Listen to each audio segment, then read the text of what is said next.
Bonjour peuple congolais, ça dépend R.O. Bozali Kolonangaï, Ngaï Negolamino Christian Boulabian, maman, peuple Mokoz, peuple souverain, combattant, résistant, révolutionnaire, PNI. PNI, ezali donc politicien non institutionnel.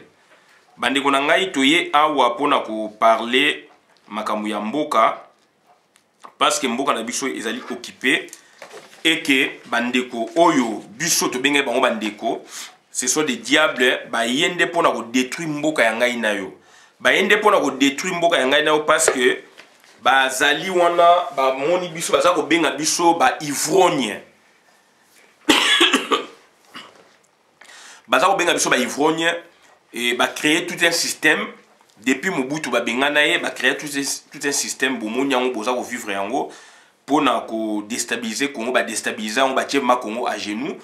Et batu oto yeba ike bazali na mbongo te ba komi na mbongo to boyite mutu nyos tout il faut aluka bonheur mais ko luka bonheur na ndenge wana te pona bino bokoma na mbongo makasi ba musuba koma na mbongo te donc bandeko na ngai to yelelo ko luba mingi politique ya Congo parce que tozali na partitocratie na plutocratie na Congo na biso plutocratie ezali nini pona ko sala politique na Congo il faut oza na mbongo. Donc le gouvernement moko ya ba riche toloba. Tozali komona bango na misana na bango. Tozali komona yango aussi donc on a ba exigence na niveau ya ba droit donc ya ba tu ya par exemple candidat aux élections.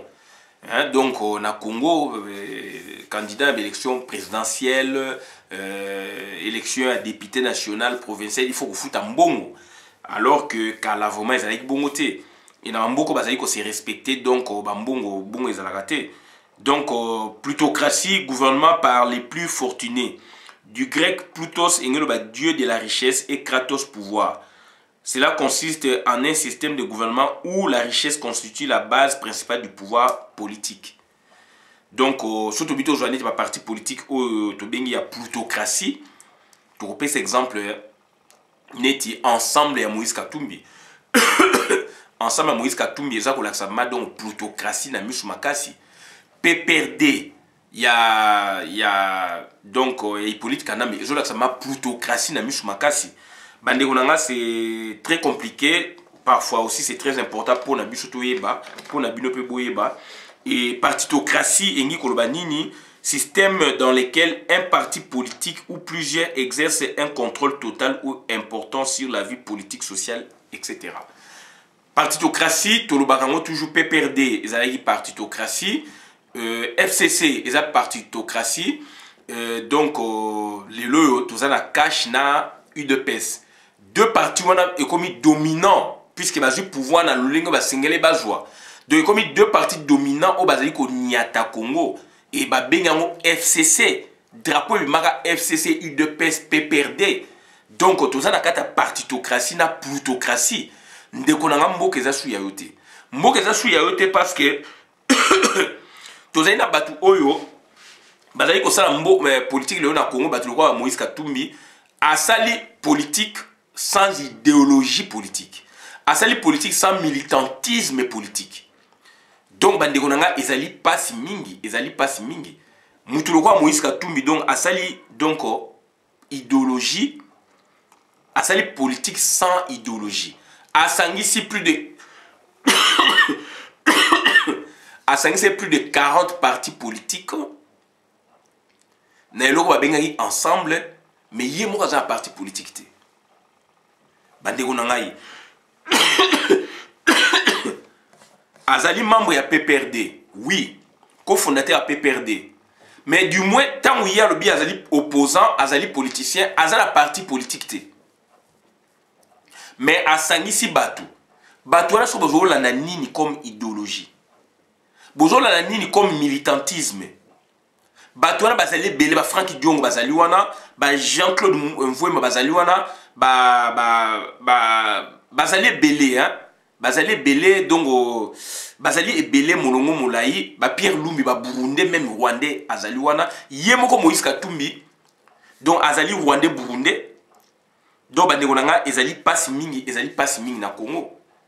Donc les loyo asali parti politique mais à cause qui peuple asali qui de sorte que batuba mona netike na élection présidentielle ndenge ça maki na Martin Fayulu banani batebele bango ba invalider bango a kotisi na mito batu ko a fait rêver batu que yé a participé puisque ça ba milliards moko bo yiba na Congo alors que a participé qui oui moralement pas financièrement tout ça pour le makam tout ça obligé to lo bayango parce que tout ça obligé to lo bayango parce que biso to yambaka Martin Fayulu ba combattant résistant ya France na Belgique avant to ça makambo ya Quai d'Orsay avant to ya ma Félix to kutana na Martin Fayulu na Paris et Martin Fayulu a abordé ba sujet belé et donc to poser quelques questions ma campagne banini jusqu'à ce que aye ko bisabi Moïse Katumbi a tikala kopesa 1 franc congolais té et pas naïe, je précise et pas naïe pour la campagne yaïe Martin Fayulu. Donc, ce que tu caricaturer, ce que Moïse Katumbi a pesa ki mbongo, ya campagne électorale, na bateau yaïe baki, donc a pesa na Martin Fayulu té. Ce qui est Moïse Katumbi a pesa ki mbongo, ya campagne électorale, pour na que Martin Fayulu azo ba avion, azo ba boué, ba député na ba onde ba futa mbongo, ba futa mbongo, ba nini, Moïse Martin Fayulu a dit Moïse Katumbi a tiré ko pesa infronté. Puisque pour na ko participer ko pesa na mutu oyo azali na problème. Ya on doit préciser peut-être a pesa batu na ye, mais to ye bien ngoté. Pour Martin Fayulu azali a koufité a dit biso ke azwa infronté ya Moïse Katumbi.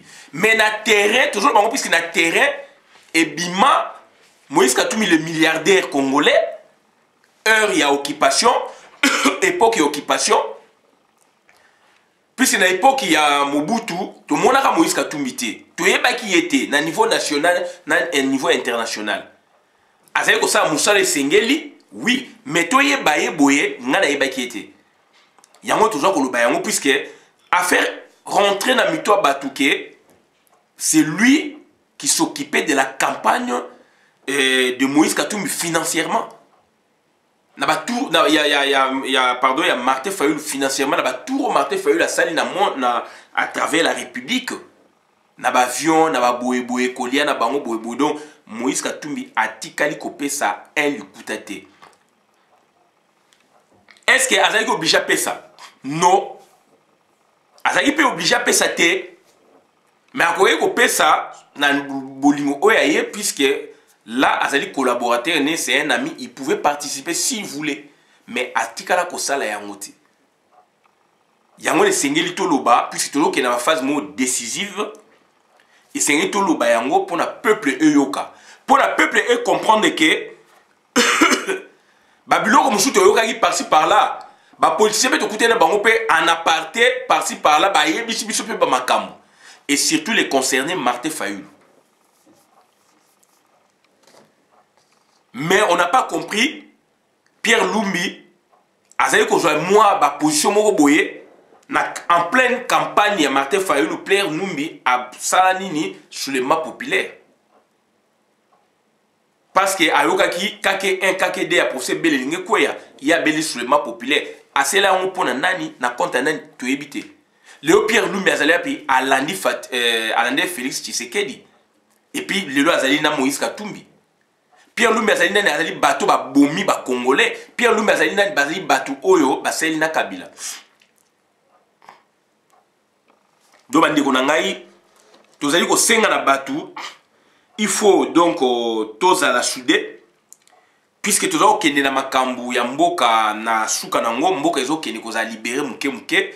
Mais essayer tous à donc libérer d'esprit et puis tout kotisa idéal mon amutu et ils ont aussi un exercice ils ont aussi un sacrifice ils ont aussi un que il faut tous à préparer mais ils ont aussi il faut tous à uni yango na za ko senga na batu ya décider d'abord bo tchabiso na ba confusion té naza je précise Martin Fayulu azali président élu ngata on a ko makambo yo naza ko lobango en tant que Congolais, puisque na oza part ya Martin Fayulu mon président élu.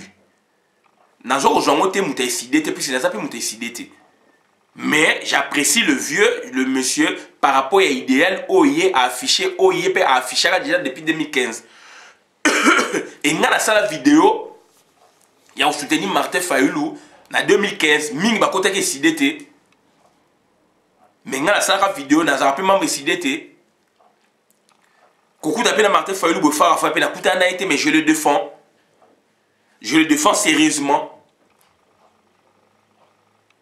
Donc botika biso bo épargner batu il y a peuple mokonzi naza ko préciser ngo bo épargner biso na ba biloba loba oyo bo kogi koloba o bozali koloba bo épargner biso tant to ko ben ça marche ezali pona christianté pona boketu pona peuple mokonzi toujours ben ça marche ezali pona mboka et mboka ezali toujours dirigé na batu et batu ne ba osala misala ya mboka mboka yemo atele mabwasa musala ezalate ezaka batu d'autant que ça ma solo to ben si marche batu ba ya côté moko batu baza ko démobiliser batu to linya ngote biso to kumisa muto biso to lingi puisque azali mutu na biso ngata ka bakomo ya baninga na mususu ba pesi nga NKT mais azali batu na yebi bango to yeba ina bango do na tangi bango bongo boni mutu lokwa ya Laurent Sokoko azali membre effectif à Peuple Mokonzi donateur membre financier ya Peuple Mokonzi totanga été pourquoi totanga ndenge biso to lingi ça n'a rien à voir j'insiste puisque le roi c'est mon boulot déjà en à Paris na ma manif mususu to bomi ango puisque on est ensemble batu ya décidé j'insiste là-dessus botika ko tchaba désordre mingi baza ko raisonner selon leur bon sens il faut arrêter avec ça. Bolingi pouvoir, il faut donc ba masque est tombé. Bolingi pouvoir, il faut un visage découvert. Puisque donc bolingi bozala pouvoir. Donc on a berté na argent du berté. Mais tant que batu musu bazali ko sala na sens moko ya nation bo déranger bango te puisque bazali de bonne foi. Là naza ko moraliser te mais naza ko loba pona batu ya SID. Et dans le moment puisque nayebi pourquoi dans le biango donc nana ko ba Martin Fayulu tant on a lingi puisque na moni sengé na loba mutako tina nga été puisque naza conscient naza congolais et Martin Fayulu azali conscient azali congolais et na loba ngo le fait que même abimi président élu il pose problème la vraie problématique même les alliés na sanso donc ba rwandais ba komona. La vraie problématique, donc il a posé un vrai problème, un réel problème. Et à ça qu'on revendiquait vérité des urnes. Et vérité des urnes, puisque cette fois-là, ce n'est plus les Sidé, c'est le Congo. Tout tombé, na erreur Félix Tshisekedi à Sali. Puisque Martin Fayulu, maintenant, il est Azali au-dessus de la mêlée. On doit les critiquer pour qu'on booster Yakene Liboso. On doit donc l'ascenser puisqu'il fait de bon travail et ça n'a rien à voir avec Batu Yaïside. Ressaisissez-vous. Toko da suna bourou yekete. Toko da suna bourou yekete. On est ensemble, tous à combattre ensemble. Donc pour votre rappel, tous allez donc on a des charognards politiques. Batu lokwa Moïse Katumbi sont des charognards politiques. Moutou a côté mafiosa politique na Congo, Moïse Katumbi. Moutou a côté vrai comme faux et comme vrai na politique à Congo, visiblement Moïse Katumbi. Moutou Oyo a bloqué la chaîne internationale Nyoso Moïse Katumbi. Quand un politicien passe dans la chaîne Obo Yebi, TF1, France 24, Boé Boé, Souka nango ba retourner en question Moïse Katumbi puisque c'est la chaîne tenue na batu o Moïse Katumbi atambola na bango asa na bango misala. Baza na lien na bango baza bandeko na bango makambe belé. Donc yo ozoko leka pona au parler ma Congo mais ba ozako zongisa yo na kaya Moïse Katumbi. Pona journaliste na chef na ye ami frère ya Moïse Katumbi ayebake journaliste na ye amundé la sala musala. On connaît le jeu. Et boni bino bandeko biloko na besoin komona yango te. Voilà donc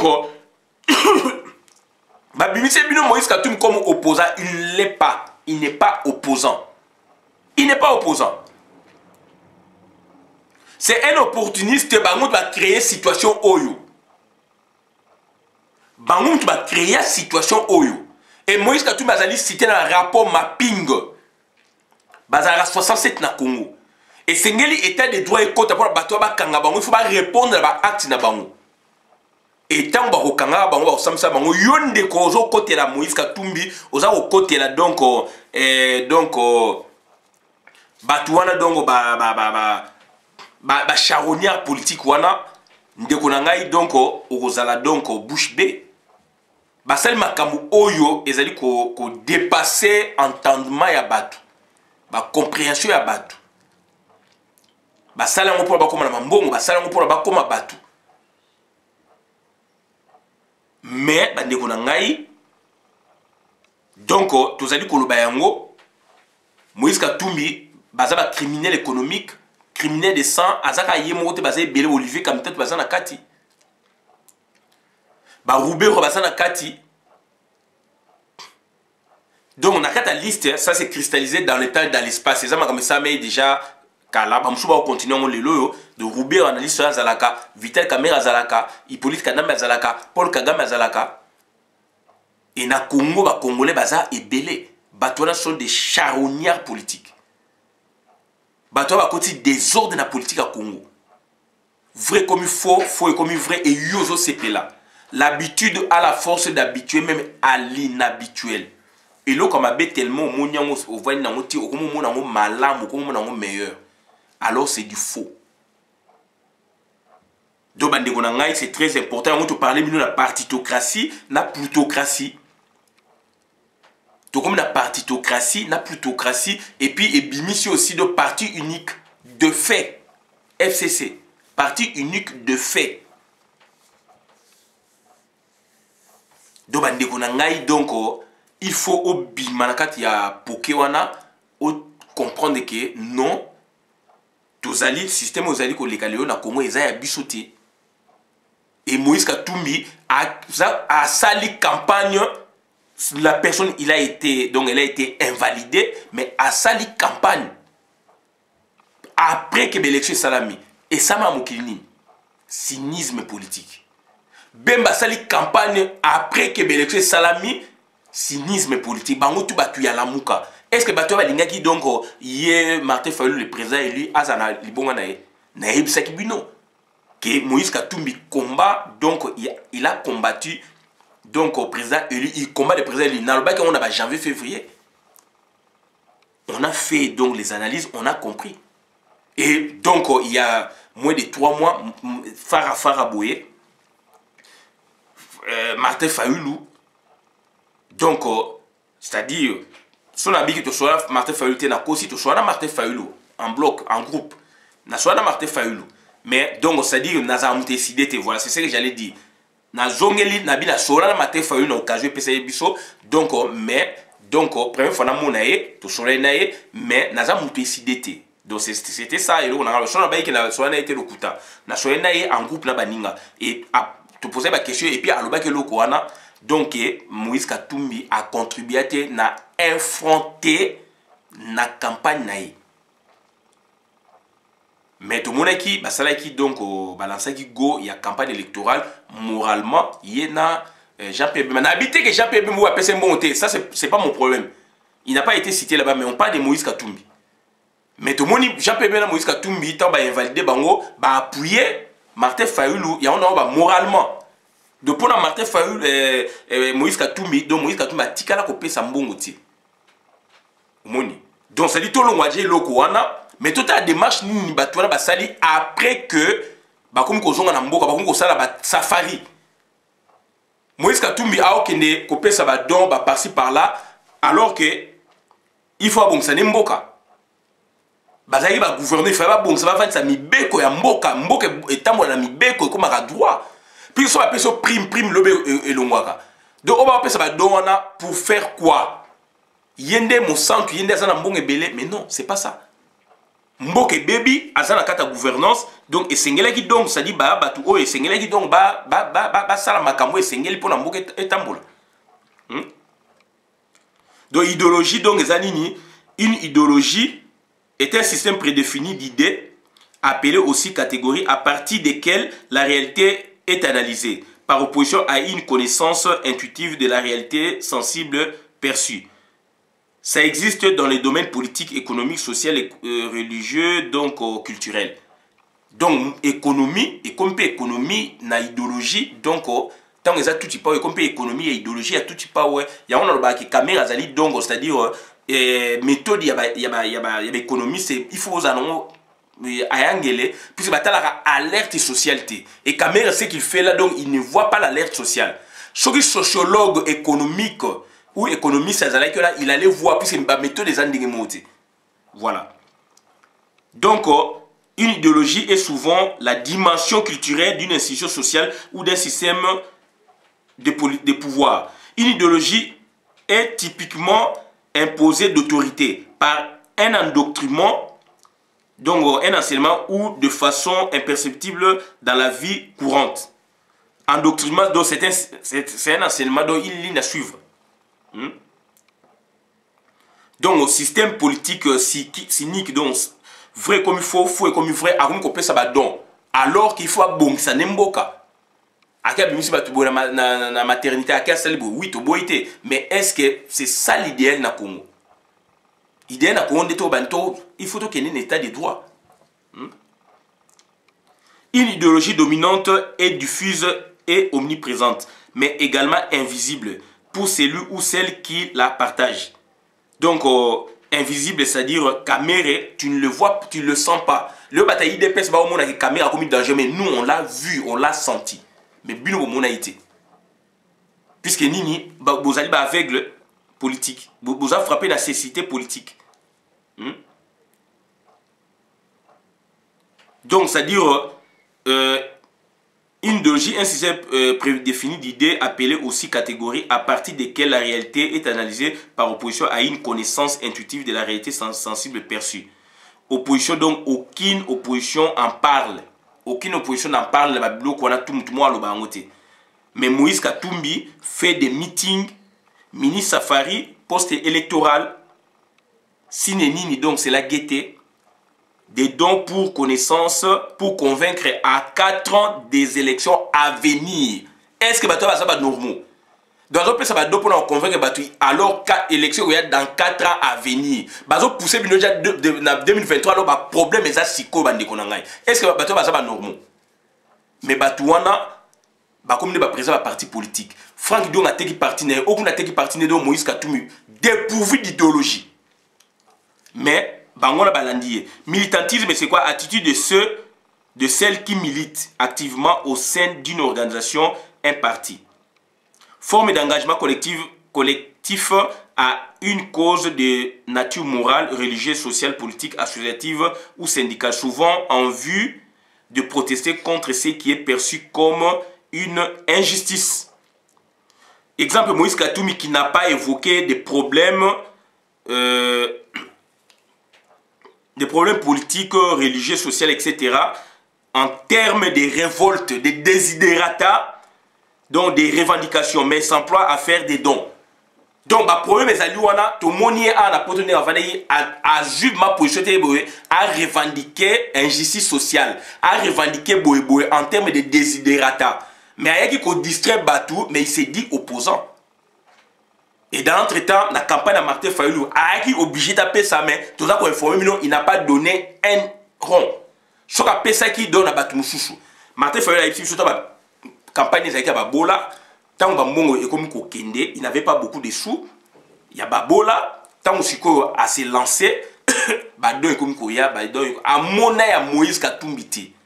D'où na Badon a sauté à Sangisiango, à Kaboliango, n'a pas député à dynamique de l'opposition. Martin Fayulu et Kamoussei Batou. Et il avait fonctionné comme ça. Donc ce monsieur, on doit le soutenir. Ce monsieur en souffre par rapport à l'entourage au Yazali Nayango. Ils ont voulu l'étouffer. Alors étouffer Martin Fayulu. Donc je n'aime pas parler de l'amour. Étouffer Martin Fayulu, donc étouffer le peuple congolais. Donc Tozala bien compris. Tous a bien compris parce que dans la phase moro tant que ça va confusion, la perception va problème, ça dérange tout le monde. Alors qu'on doit être unis. Je vous remercie pour la vidéo, madame, la compte de la communauté. Merci, Christian Bola, bien, maman, peuple, mon peuple, souverain, merci.